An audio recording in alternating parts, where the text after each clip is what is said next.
pourquoi tous les chrétiens souhaitent faire la volonté de Dieu et rechercher comment faire la volonté de Dieu?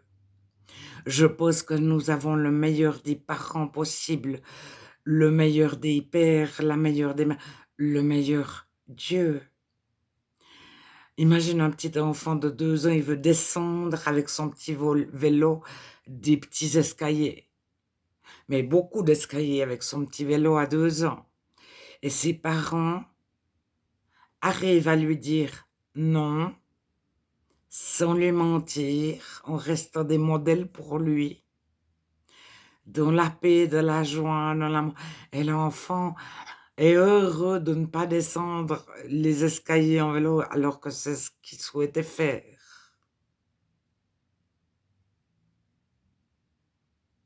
Puis les parents vont lui proposer une crème glacée.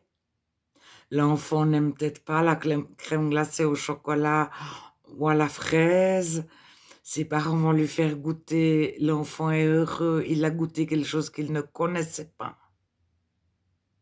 Et il a aimé quelque chose qu'il ne connaissait pas.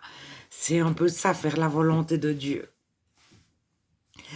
La volonté de Dieu, c'est toujours qu'on s'aime les uns les autres, parce que l'homme est un loup pour l'homme.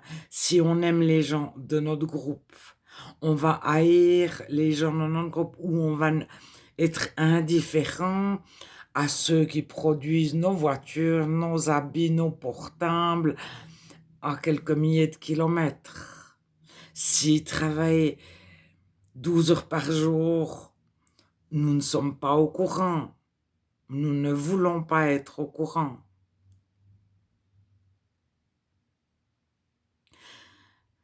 Alors, Dieu aime lorsqu'on fait sa volonté, mais Dieu aime lorsqu'on l'aime.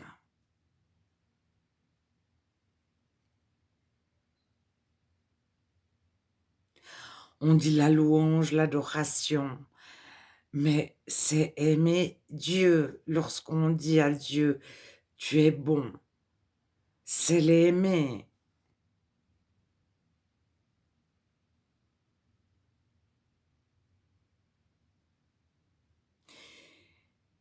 Nous sommes faits à l'image de Dieu et son plus grand désir, c'est qu'on s'aime les uns les autres, c'est de nous aimer et c'est qu'on l'aime. Le premier commandement, c'est aimer Dieu de tout votre cœur, de toute votre âme, de toute votre pensée.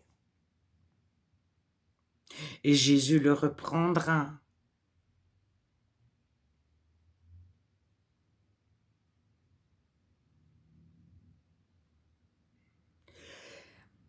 Nous avons le meilleur des parents, Dieu qui sait nous faire aimer, faire sa volonté. Bien que des fois, on sort du chemin, on ne veut plus, enfin, on rétrograde.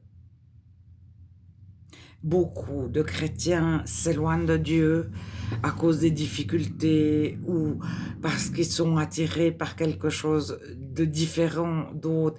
Ils pensent que ce sera mieux ou ils tombent dans un piège, etc. Mais on peut revenir toujours, toujours, toujours.